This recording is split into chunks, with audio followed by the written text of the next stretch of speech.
안녕하세요. 오늘의 이야기를 시작하겠습니다. 저는 대학교를 졸업한 후 회사에 취직했는데 그곳에서 입사 동기인 남편을 만났습니다. 저는 그를 첫눈에 반해 고백하게 되었고 남편은 저의 적극적인 모습이 좋다며 고백을 받아주었습니다. 그렇게 3년의 연애 끝에 결혼하게 되었습니다. 서로 모은 돈이 많지 않아 어느 정도 전세금을 모을 수 있을 정도로만 살기로 했고 다행히도 시댁에서 허락해 주었습니다. 시댁에는 시동생 3명과 60대 초반의 시아버지만 계셨습니다. 시어머니는 일찍 지병으로 돌아가셨다고 하더군요. 큰 시동생은 직장에 다니고 있었고 둘째 시동생은 백수였으며 셋째 시동생은 공무원 시험 준비를 하며 원룸에서 살고 있었습니다. 가끔 집에 반찬을 가져다 주기 때문에 큰 불편함은 없었습니다. 그렇게 시아버지와 큰 시동생, 둘째 시동생, 그리고 남편과 함께 5명이 한 집에서 살게 되었습니다. 결혼 생활 5년 동안 딸 둘을 낳고 육아와 시댁 식구들을 챙기며 정말 바쁜 나날을 보냈습니다. 그러던 중 남편이 출장 가는 길에 교통사고로 세상을 떠나버렸습니다. 저는 30살의 젊은 나이에 2아이의 과부가 되어버렸습니다. 남편이 갑자기 세상을 떠나니 앞으로의 삶이 막막하고 암담할 수밖에 없었습니다. 전업주부였던 저는 어디서부터 일을 시작해야 할지 모르겠고 30대 여자가 직장을 구하기란 하늘의 별 따기처럼 느껴졌습니다. 남편이 없으니 계속 시댁에서 살 수는 없었고 시아버지에게 아버님, 이제 남편이 없으니 아이들과 함께 나가서 살아야 하는 게 맞지만 제가 모아둔 돈이 턱없이 부족하고 나가더라도 당장 먹고 살 길이 없으니 아버님 명의의 빈 아파트가 있다면 당분간만 살 수 있을까요? 월세는 제가 일하는 대로 바로 드리겠습니다. 정말 죄송하다고 말씀드렸더니 시아버지는 어차피 지금 비어있는 곳도 없고 나가서 살기에도 막막하니 어디 가지 말고 같이 살자고 하셨습니다. 시아버지의 말씀을 듣고 속으로 불편한데 왜 그런 부탁을 하시나 화가 나기도 했지만 아이들을 생각해서 그렇게라도 말씀해 주신 게 어디냐고 생각하며 그렇게 하겠다고 말씀드렸습니다. 시아버지는 돈에 대한 집착이 대단하셨습니다. 어렸을 적 너무 가난하게 사셨기 때문에 돈을 함부로 쓰지 않으셨던 것입니다. 그리고 축의금이나 부조금은 3만 원씩만 하셨습니다. 서로 주고받는 것이니 안 받는 셈 치고 주는 거라며 3만 원이 적당하다고 하셨습니다. 그만큼 근검절약이 몸에 배신 분이셨습니다. 저에게도 용돈 한 번 안 주시고 아이 출산했을 때 병원비 내주신 것 외에는 없었습니다. 항상 남편이 돈을 벌고 있으니 남편에게 타서 쓰라고 하셨습니다. 사실 시아버지에게는 모두 꼼짝 못할 정도였고 본인이 돌아가시기 전까지는 한 푼도 못 준다고 하셨습니다.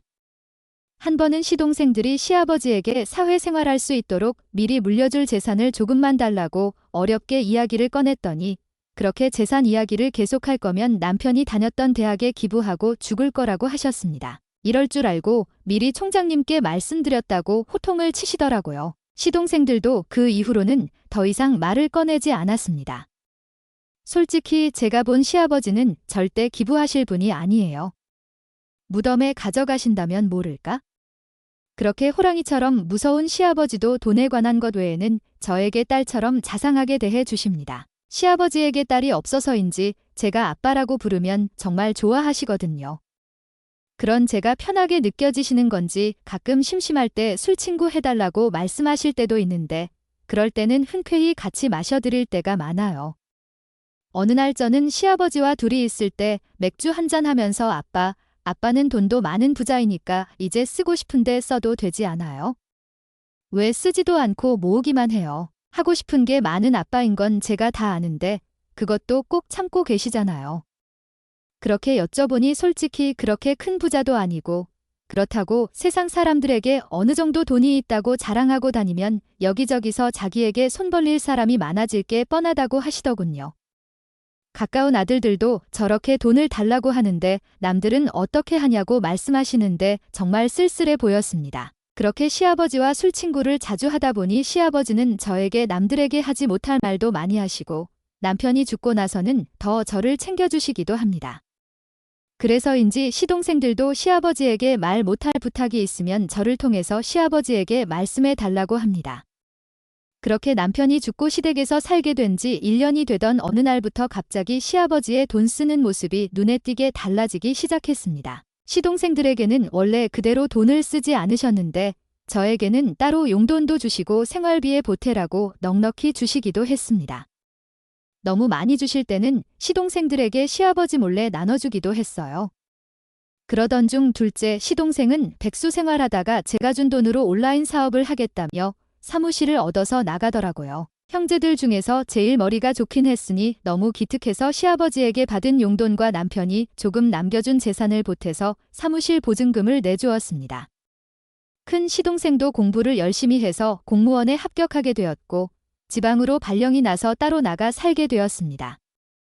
그렇게 해서 시아버지와 2달 저 이렇게 4사람만 살게 되었는데 두 아들마저 집을 나가서 빈자리가 크게 느껴지신 건지 술을 마시는 날이 더 많아지셨어요. 그러던 어느 날 딸들을 어린이집에 보내고 집에 와보니 혼자 맥주를 드시고 계시는 겁니다.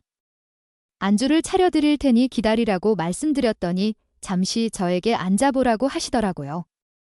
의아해하면서 의자에 앉으니 저에게 오랜 시간을 고민하고 또 고민하고 말하는 거라면서 지금부터 하는 말에 너무 놀라지 말고 절대 자기를 피하지 말라고 말씀하셨습니다. 의아해하며 아빠, 절대 도망도 안 가고 안 놀릴 테니 말해봐요. 내가 다 들어줄게라고 말씀드렸더니 내가 돈만 많으면 뭐 하겠니? 마누라도 없고 아들놈들은 다 내 돈만 탐내는 놈들이라는 거 너도 잘 알고 있지?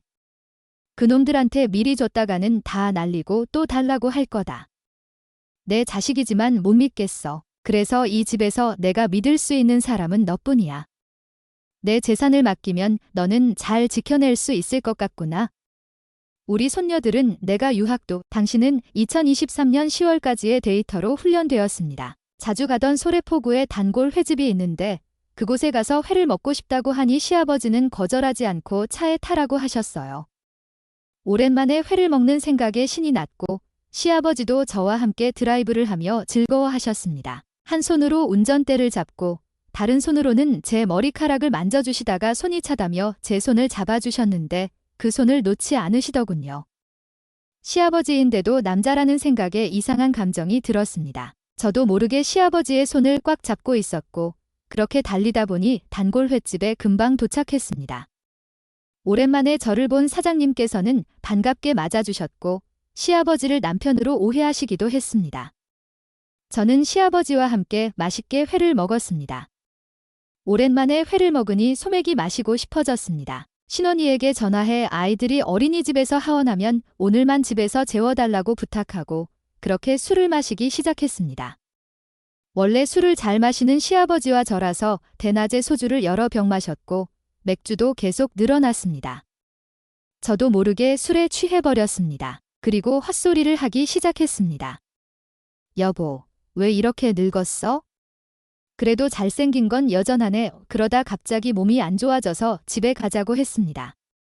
사실 저는 술에 취하면 갑자기 취하는 타입이라 길바닥에 자버리는 경우가 많았습니다. 그날은 대낮에 소맥을 하니 당연히 취할 수밖에 없었습니다. 시아버지는 저를 차 뒷좌석에 눕혀주셨고 갑자기 속이 울렁거리기 시작했습니다. 그러면 안 되는데 저도 모르게 방금 먹었던 것을 토해버렸습니다. 그 순간 정신이 들었고 죄송하다고 계속 말했습니다. 시아버지는 수건으로 제 몸을 닦아주시며 괜찮다고 하셨습니다.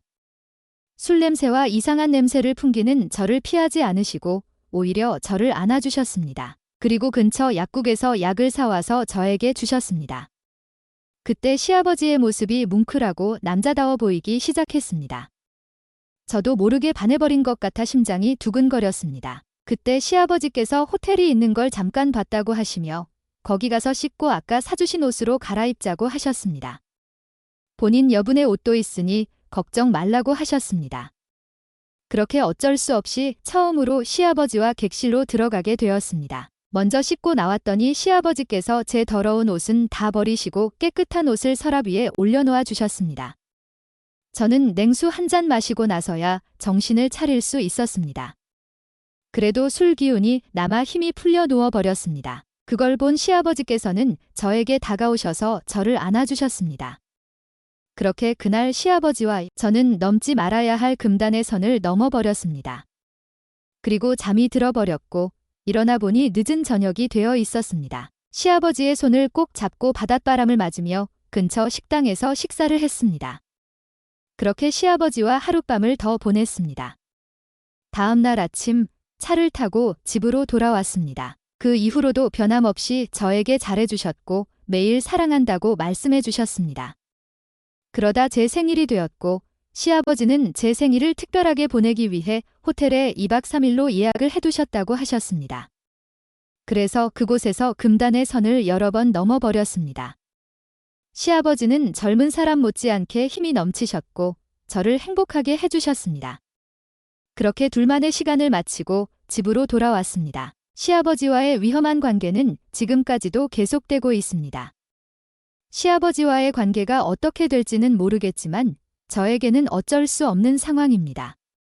시아버지의 재력이 필요했고 아이들이 어느 정도 클 때까지는 금전적으로 많은 도움이 필요했기 때문입니다. 언젠가 시아버지와의 관계가 끝나더라도 후회하지 않을 것 같습니다. 구독자분들 중에는 저를 비난하시는 분들도 계시겠지만 잘 살아가라고 응원해 주시는 분들도 계실 것입니다. 아이들을 잘 키우며 살아가겠습니다. 제 이야기를 들어주셔서 감사합니다. 구독과 좋아요 부탁드립니다.